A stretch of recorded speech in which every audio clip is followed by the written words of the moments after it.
Hello दोस्तों, SSC GD में GK GS and current affairs यह बहुत बड़ा सेक्शन होता है और इस सेक्शन में जो बाजी मारेगा वही मेरिट बनाएगा। यह सिर्फ एसएससी जीडी के लिए नहीं है, ये जितने भी जीके रिलेटेड एग्ज़ाम है जिसमें मैथ और रीजनिंग होते हैं उसमें इस सेक्शन का बहुत बड़ा रोल होता है, क्योंकि मैथ और रीजनिंग में लड़के लोग का कॉन्फिडेंस तो मिल जाता है 100%, लेकिन इस सेक्शन में उनका कॉन्फिडेंस नहीं मिलता है क्योंकि इसका सिलेबस नहीं होता है। लाख स्टूडेंट बोल दें कि इनका सिलेबस ये है वो है, लेकिन अंतिम तौर तक ये पता नहीं लगता है कि सिलेबस क्या है। कितना भी स्टूडेंट पढ़ रहे हैं तो उनको लगता है कम ही है और लास्ट में कन्फ्यूजन काफ़ी होता है और एग्ज़ाम हॉल में उनको लगता है कि मैं सही बना रहा हूँ, बाहर निकलते हैं तो उनका बहुत नेगेटिव हो जाता है और वो जो है डिप्रेशन में चले जाते हैं और मार्क्स भी कम हो जाता है, नेगेटिव चार्ज। तो ये सेक्शन बहुत ही इम्पोर्टेंट है और इसको जो लोग स्ट्रॉन्ग करेंगे, ये देखिए किसी का स्ट्रॉन्ग नहीं होता है, सभी लोग में ही कन्फ्यूजन है, लेकिन जो लोग ये 6 टिप्स मैं बताने जा रहा हूँ उसको यदि फॉलो करेंगे तो आपका निश्चित रूप से फाइनल रिजल्ट होगा और इसमें कोई डाउट नहीं है। ठीक है, तो ये 6 टिप्स कौन है उसे आप ज़रूर सुनिए और यह सिर्फ एसएससी जीडी के लिए नहीं, जितने भी एग्ज़ाम है उन सभी में ये टिप्स लागू होगा। पहला टिप्स है कि नेगेटिव लेने से बचना है। आपको एकदम धैर्य दिखाना है, जब तक आप 100% श्योर नहीं हो आप उस क्वेश्चन को अटेम्प्ट नहीं करें। ठीक है, तो पहला जो टिप्स है वो नेगेटिव लेने से आपको बचना है।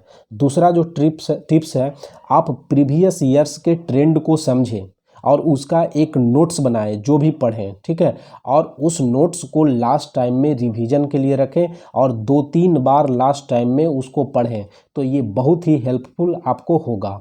ठीक है, तीसरा जो टिप्स है वो है एक टॉपिक को आप बार बार पढ़िए। ठीक है, क्योंकि लगता है कि एक टॉपिक्स पढ़ लिए अब नया टॉपिक्स पढ़ें, ऐसा नहीं। जो टॉपिक्स आप लिए हैं उसको जो है हर सप्ताह 3 दिन 4 दिन पर रिकॉल करते रहें, तो इससे जो है आपका कन्फ्यूजन नहीं रहेगा, एग्ज़ाम हॉल में आपका जो है 100% सही होगा। चौथा जो है, लास्ट टाइम में नया कुछ भी नहीं पढ़ें, जो आप पहले से पढ़े हुए हैं सिर्फ उसी को रिवीजन करें, क्योंकि पढ़ने का बहुत कुछ है। आप जो है बहुत सारा किताब मार्केट में है उसको आप पढ़ते रहेंगे तो 3-4 साल क्या 10 साल भी लगेगा, फिर भी ये सही नहीं होगा। तो लास्ट टाइम में आपको कुछ भी नहीं पढ़ना है, आप जो पढ़े हैं उसी का रिवीजन करिए। उसके बाद पांचवा टिप्स जो है वो है, फालतू का डेटा आपको याद रखने का ज़रूरत नहीं है और जो इम्पोर्टेंट डेटा है उसको आप एक अलग पेज में लिख लें। ठीक है, और उसको लास्ट टाइम में रिवाइज करें, लेकिन ज़्यादा डेटा आप याद करने के चक्कर में नहीं रहें। बहुत सारे लोगों को देखते हैं कि लूसेंट का जो दिवस है उसको जो है एक एक करके याद किए हैं, तो वो याद करने का ज़रूरत नहीं है। उसमें आप देखिए कि इम्पोर्टेंट कौन है, उसी को सिर्फ याद करिए। ठीक है, और सबसे लास्ट टिप्स जो है वो है, करेंट अफेयर्स के लिए सिर्फ एक किताब को चूज कीजिए और उसको बार बार पढ़िए, सिर्फ उसी को पढ़िए, क्योंकि नया करेंट अफेयर्स का कोई माय बाप नहीं है, ये जो है हजारों लाखों की संख्या में पड़ा हुआ है। तो इम्पोर्टेंट करेंट अफेयर्स को आप हाईलाइट कीजिए और उसको बार बार पढ़िए। तो ये 6 टिप्स को आप फॉलो कीजिए, आपका निश्चित रूप से एसएससी जीडी में तो 20 क्वेश्चन है, आपका 20 में 12 सही होता है, 15 सही होता है, लेकिन आप इसमें पेशेंस दिखाइए। ठीक है, तो आप निश्चित रूप से इस एग्ज़ाम को क्वालिफाई करेंगे और इस एग्ज़ाम में नहीं, आने वाले जितने भी एग्ज़ाम हैं अगर इस टिप्स को आप फॉलो करेंगे तो आप निश्चित रूप से सफल हो जाएंगे।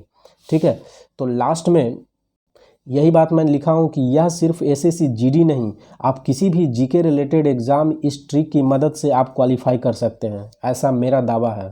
थैंक यू, और वीडियो को लास्ट तक देखने के लिए थैंक यू, और नए लोग चैनल को सब्सक्राइब करें।